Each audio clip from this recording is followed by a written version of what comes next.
وَيَرْزُقُهُ مِنْ حَيْثُ لَا يَحْتَسِبُ، وہ وہاں سے دیتا ہے جہاں سے بندے کو گمان بھی نہیں ہوتا۔ تو توکل اللہ پر قائم کیجئے گا، کاروبار ضرور کیجئے گا۔ توکل یہ ہے کہ آپ وہ کام ضرور کریں لیکن کہیں کہ یہ میرے کام کا نتیجہ نہیں مجھے مل رہا، یہ میرے اللہ کا فضل مجھے مل رہا ہے۔ تو پھر دیکھنا کہ اللہ تعالیٰ کیسے راستے کھولتا ہے۔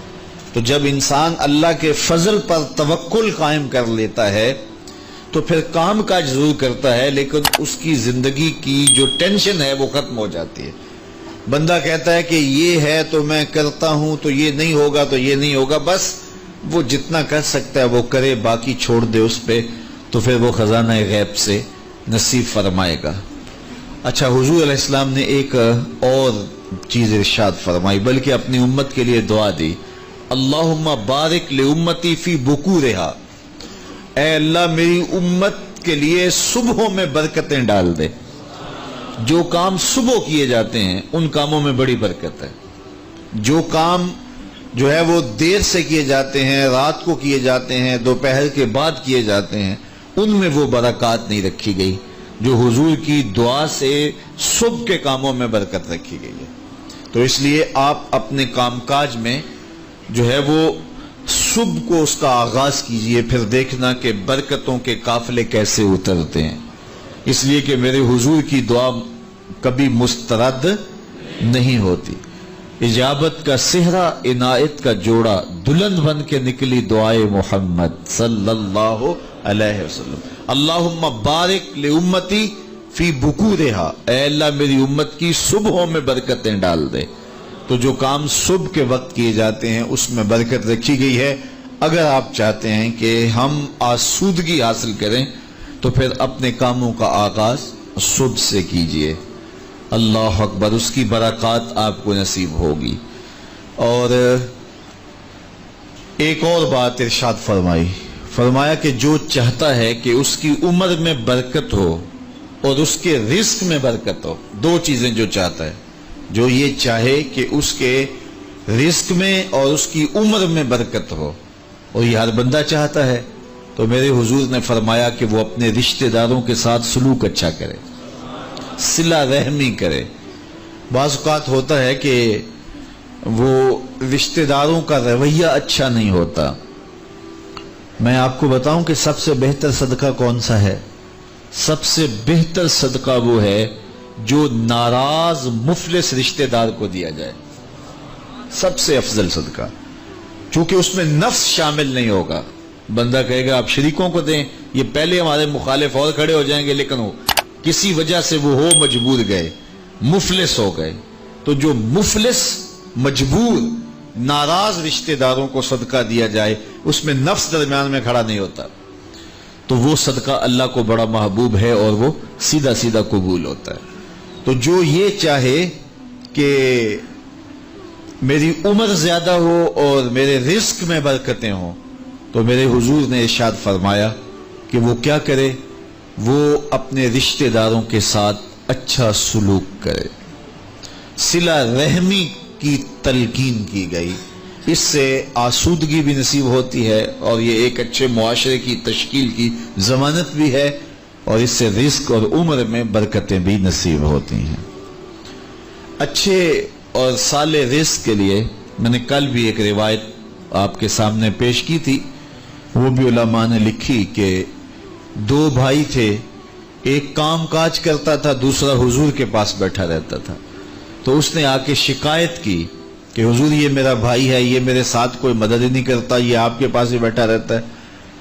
تو حضور نے فرمایا کہ شاید اللہ اس کے صدقے سے تجھے رزق دیتا ہو۔ تو جو دین کے لیے بھائی لگ جائیں، رشتہ داروں میں، اعزاء و اقربا میں، یا ویسے ہی طلباء کے لیے آپ اگر شامل ہو جائیں، تو پھر وہ آپ کے کاروبار میں، رزق میں برکت کا سبب و ذریعہ ہو جائے گا۔ ایک اور چیز حضور نے فرمائی، حل تنصرون و ترزقون الا بدعفائکم، فرمایا تمہیں جو رزق دیا جاتا ہے اور بعض امور میں تمہاری مدد کی جاتی ہے، اور مشکل حالات ہوتے ہیں، حالات ٹال دیے جاتے ہیں، میرے حضور نے فرمایا تمہیں پتہ ہے وہ ایسا کیوں ہوتا ہے؟